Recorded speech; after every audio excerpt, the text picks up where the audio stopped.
Salut, c'est moi! Bienvenue à tous dans cette vidéo où on va essayer de garder un petit peu le moral, parce que je sais pas vous, mais ça commence à faire un petit moment qu'on est confinés, on en a tous ras la quiche, enfin ceux qui sont vraiment confinés, pas ceux qui ont la chance de pouvoir aller travailler ou ceux qui s'en battent la race. Oui, aujourd'hui je vais lire les pires critiques de films que j'adore. J'avais depuis un moment envie de faire une vidéo en réaction à des critiques que j'avais vues sur le net, mais je savais pas vraiment comment tourner ça, et puis je suis tombée sur la vidéo de Emma Dolly, qui est une chaîne pas du tout ciné, mais une chaîne plutôt lifestyle avec un petit peu d'humour.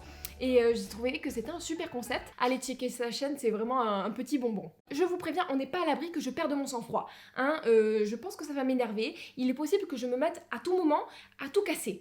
Parce que moi, quand je m'y mets, je suis une folle, d'accord, je suis une véritable gueudin, une vraie machine à tuer, Ah, je suis pour cette vidéo allée sur le site de cinéma le plus connu qui est Allociné. J'ai choisi 3 films et il y aura 3 critiques par film. Et j'ai choisi des critiques avec 0 étoile. Pas une, nada, niente, que puic. Alors on se concentre et c'est parti. Alors j'ai choisi pour commencer un de mes films d'animation préférés qui est Coco. Je trouve qu'en plus d'avoir des designs motherfucking géniaux, ce film parle avec une grande habileté et une grande poésie de la mort, du souvenir, de l'absence, et qui est, je trouve, un bon moyen de montrer ça aux enfants pour aborder ce thème-là. Donc, je ne vois pas comment on peut critiquer ce film. Je ne vois pas. Objectivement, je ne vois pas. Notre première critique nous est offerte par Venceslas, qui nous dit « Des têtes de mort en dessin animé destinées à des enfants encore jeunes et innocents. Et pendant que le monde déraille, les gens aiment ça. Vous vous plaignez des attentats horribles et atroces, et en attendant, vous rigolez devant des têtes de mort qui signifient, quand même, originellement, la mort, le feu, le diable. Non, ce film n'est pas beau, il est diabolique, car derrière ces images choquantes et horribles, les enfants regardent, apprécient et dorment en pensant à ces images qu'ils viennent de regarder jusqu'à en faire des cauchemars. Bref, tout est dit. Alors Venceslas, déjà bonjour Venceslas, les têtes de mort comme elles sont présentées dans Coco font référence à la fête des morts qui est une fête mexicaine qui existe. C'est une fête qui célèbre le souvenir des ancêtres, qui vise à se remémorer les bons souvenirs et à les honorer. Mais ce souvenir de ces ancêtres, ce n'est pas diabolique Venceslas, peut-être que ta mamie est diabolique, mais n'en dégoûte pas les autres, enfin. Ensuite, peut-être que la présence de têtes de mort et de squelettes dans le film pourrait impressionner les plus jeunes, et encore elles sont vraiment traitées de manière très positive, mais ce film est interdit au moins de 8 ans en France quand même, donc c'est pas un film pour les très jeunes enfants. Effectivement, il faut faire attention à ce que regarde le jeune public, mais là, ce film-là, n'en fait pas partie. Ne t'inquiète pas, Myrtille et Aristide ne feront pas de cauchemars. Désolée pour toutes les Myrtilles et tous les Aristides qui regardent cette vidéo, vous n'y êtes pour rien. Au revoir Venceslas, le bonjour à ta mamie, passons à la prochaine critique. Cette critique-là nous est proposée par un visiteur anonyme qui nous dit « Des squelettes dans les dessins animés destinés aux enfants, qui l'eût cru ?» Je vous déconseille ce film pour ces horribles images à regarder où sont passés Bambi, Pinocchio et Blanche-Neige à méditer pour les bonnes consciences et les bons penseurs. Alors là, c'est un peu comme la critique précédente, voilà, ils disent que ça peut choquer les enfants, etc. Donc, visiteur anonyme, réfère-toi à ce que j'ai dit précédemment. Mais laisse-moi relever le fait que tu parles de Bambi, de Pinocchio et de Blanche-Neige. On parle bien du bébé fan qui voit sa mère se prendre une bastose dans l'estomac, du gosse fabriqué en bois qui est envoyé dans une île où les enfants passages se font transformer en âne pour ensuite finir dans le bide d'une baleine. Et enfin nous avons Blanche-Neige, jeune fille belle et délicate dont la belle-mère veut arracher le cœur, quand même, pour l'avoir dans une petite boîte. Est-ce bien mieux ? Nous avons Syriac Samba qui nous dit « Je l'ai vu et je maintiens, les A auraient pu remplacer les O du titre de cette daube caricaturale.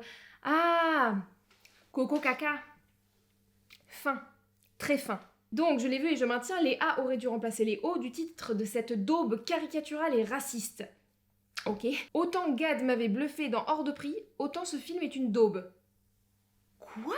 Pause. Mais enfin, Léa, t'as pas branché tous les câbles. Il parle de Coco, Coco, le film pourri avec Gad Elmaleh là. Il s'est juste planté de Coco, le mec. Parce que bon, les deux films n'ont vraiment rien à voir. un peu longue à la détente sur ce coup-là, non? Bon, du coup les amis, on va passer directement au film suivant, hein. Désolé, et puis Autant pour moi. passons au prochain film.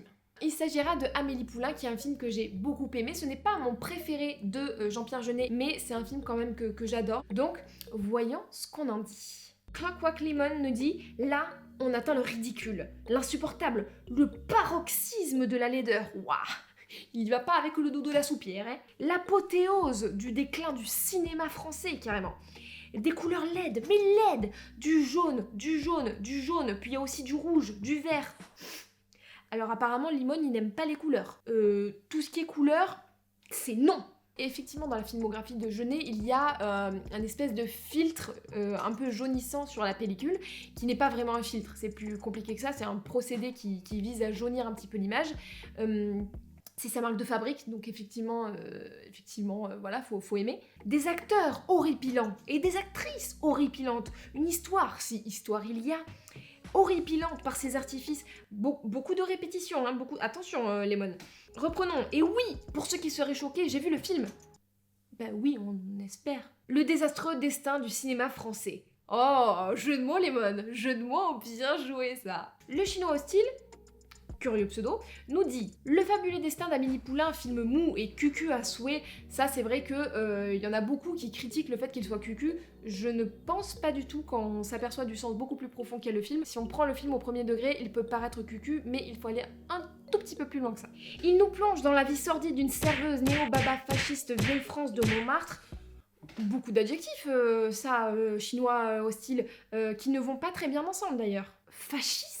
Je ne comprends pas le fasciste. Qui, à la suite d'un choc dû à la mort d'un des plus grands symboles fascisto-royalistes de la fin du XXe siècle, fascisto-royaliste, on n'a peut-être pas la même définition du mot, mais faut faire attention avec ça quand même, parce que les mots ont un sens et il faudrait pas se tromper non plus de sens, surtout pas avec les mots genre fascisme, tu vois. Pour moi, c'est un petit peu comme tous les blaireaux, pardon, mais là c'est un coup de gueule, qui appellent tacos ça. Ce n'est pas un tacos. Un tacos, c'est une nourriture mexicaine qui est ça. C'est pas du tout pareil. On ne peut pas dire n'importe quoi non plus. Les mots ont un sens. Chinois hostile continue dans sa lancée avec toujours le même champ lexical qui dit que donc Amélie Poulain va décider, dans un fascisme encore une fois des plus totales, d'imposer à son entourage le bonheur afin de satisfaire un ego de toute évidence surdimensionné. Tu n'as pas compris, je pense, le sens du film, parce que c'est vraiment pile poil l'inverse, mais bon. Aussi bien sur la forme que sur le fond, ce film me dérange. Ambiance vieille France des années 30, oui. Cadrage en gros plan systématique, qui n'ont rien à envier à de vieilles productions allemandes de son mentor, Joseph Goebbels. Alors on est sur un mec qui dit que le mentor de Jean-Pierre Jeunet, c'est Goebbels. Pour ceux qui ne connaissent pas Goebbels, c'était un peu un pro pour tout ce qui est propagande nazie dans le Troisième Reich, Hitler et tout ça. Donc on n'est pas du tout sur Amélie Poulain, c'est un autre bail. C'est vraiment un autre bail. Lumières exacerbées qui ne sont pas sans nous rappeler les grandes lumières des autos d'affaires. Non, faut arrêter là, faut arrêter un petit peu tout ce qui est de fumage de moquette. Vraiment là, faut cesser, monsieur. Moi, je préconise une petite verveine, on va faire dodo, et demain ça ira mieux. Passons à la troisième et dernière critique sur Amélie Poulain, qui nous vient de AFMAF4, qui nous dit « Nous détestons ce film, car il est incompréhensible. » Ah, on est sur du nounoiement. C'est peut-être un ami de Venceslas. Nous n'avons pas compris son message, pourtant nous l'avons regardé pendant 2 heures. Posez-vous des questions, c'est quand même pas bien compliqué. Il est compliqué et en plus le public devrait avoir plus de 17 ans à cause de ces scènes choquantes. À plus. Bah enfin, AFMAF 4, c'est quand même pas très choquant, il y a 2-3 scènes de sexe mais elles sont très caricaturales dedans. Il t'en faut pas beaucoup, hein. Passons donc au troisième et dernier film, un film que j'ai adoré, qui est Pirates des Caraïbes. On va prendre le premier parce que c'est le premier. Je vais pas forcément plus loin de la réflexion. Pour moi, ce film a été un émerveillement. Je rêvais depuis petite d'être Indiana Jones, d'être un pirate et tout. Et là, de voir cette aventure en mer avec de l'humour, avec des combats et tout, moi, j'étais à fond la caisse quand j'étais petite. Et il faut savoir que dans ma chambre d'enfant, j'avais 17 posters d'Orlando Bloom. 17. On en reparlera très certainement un jour, là je ne fais pas du tout une critique, mais je critique les critiques, donc on y va. Nous avons Replay qui nous dit « Attention voyageurs, éloignez-vous de cette immonde épave. Telle aurait pu être l'accroche de Pirates des Caraïbes. Ça aurait pas été très accrocheur. Ça aurait été de la mauvaise publicité. Décevant, sans action, ennuyeux. Il vous endort au bout de 30 minutes sur les 140 au total. Je pense qu'on peut ne pas aimer ce film, mais on peut pas dire qu'il n'y a pas d'action. Et tenez-vous bien ! Encore un film produit par Bruckheimer, en conclusion un film sans âme, fade, insipide, mis sur pied pour apporter de l'argent aux grosses sociétés de production américaines. Alors ça c'est complètement ton droit de ne pas avoir aimé ce film, mais oui, souvent les films d'Hollywood, particulièrement les films de Disney, c'est fait pour rapporter de la caillasse, hein, c'est le but. Ah, là aussi il s'est fait chier, c'est un visiteur anonyme qui nous dit « Un film ennuyeux et mal joué, sauf par les seconds rôles. Les sympathiques Keira Knightley et Orlando Bloom sont utilisés à contre-emploi. » Je crois pas que ce que tu veuilles dire veut dire ce que tu veux dire. Parce que quand on dit un acteur à contre-emploi, on dit qu'un acteur joue un rôle qui ne lui correspond ni physiquement, ni à son caractère. Et en l'occurrence, Orlando Bloom, il est plutôt beau gosse et il joue un jeune premier beau gosse, et Keira Knightley, pareil. Donc c'est plutôt à plein emploi. À moins que tu veuilles dire sous-exploité, auquel cas, oui, peut-être si tu avais envie de les voir un petit peu plus, c'est vrai qu'ils sont un peu secondaires par rapport à Jack Sparrow qui a une place prépondérante dans le film. Mais c'est pas à contre-emploi. Les mots ont un sens. Quant à Johnny Depp, interprétation certes non académique, mais qui personnellement me tape sur les nerfs. Alors là, on est sur une roue libre au niveau vocabulaire. Ça ne veut rien dire. Non mais monsieur, faut arrêter de balancer des mots au hasard comme ça se voit que ça veut rien dire. Moi je trouve qu'il y a un jeu très cosinus, tu vois. Moi je l'aurais vu un petit peu plus isocèle. Un petit peu plus isocèle.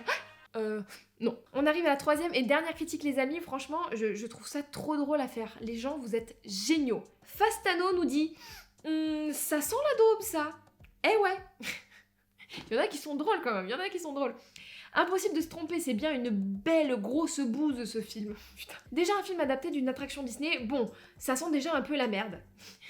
Effectivement, ça aurait pu sentir la merde, mais en l'occurrence, je trouve que c'est une réussite, et je suis pas la seule. Bon, bref, niveau scénar, on a droit à la classique chasse au trésor, soit, c'est pas une chasse au trésor, ils l'ont déjà, le trésor. C'est plus une recherche de qu'est-ce qu'on a envie de devenir dans la vie, Jack Sparrow, il va récupérer son bateau, les deux autres, c'est un peu un voyage initiatique pour les deux autres. Mais alors, les acteurs sont énervants au plus haut point, ça revient souvent, hein. Il y a plein de gens qui ont pas aimé le jeu des acteurs. Johnny Depp, pourtant un sacré acteur, est ici un épouvantail plus gesticulin qu'un chihuahua cocaïnomane. Orlando Bloom, mauvais, comme toujours. Oh, je ne peux pas vous laisser dire ça, monsieur. Ce n'est pas vrai. C'est un bon acteur, il a été beaucoup sous-exploité, il s'est peut-être perdu dans sa carrière, mais c'est pas un mauvais acteur du tout. Je vous conseille d'ailleurs Calcium Kid. Si vous ne l'avez pas vu, c'est une petite pépite. Voilà, j'ai beaucoup aimé cette dernière critique. Déjà, elle est drôle, et en plus, le mec a un peu plus d'arguments que dans les précédents. Je comprends qu'on puisse ne pas aimer, après tout, tous les goûts sont dans la nature, mais on n'est pas méchant avec Orlando Bloom, hein. Ça, c'est comme les tacos. C'est non. Merci à tous d'avoir regardé cette vidéo, franchement, j'ai adoré la faire. Les gens vont dans des sphères, mais galactiques, entre ceux qui disent que Coco est sataniste, et ceux qui comparent Amélie Poulain à une propagande nazie de Goebbels.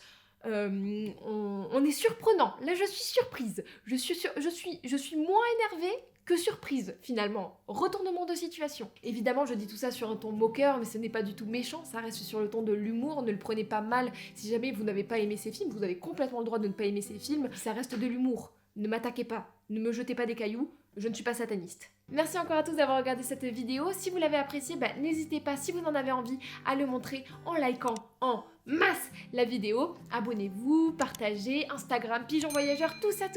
Merci encore à tous d'être là, de plus en plus présents. On a dépassé les 500 abonnés. Merci beaucoup. Je vous fais de gros bisous. N'oubliez pas de rêver. Et je vous souhaite, les amis, une bonne fucking soirée.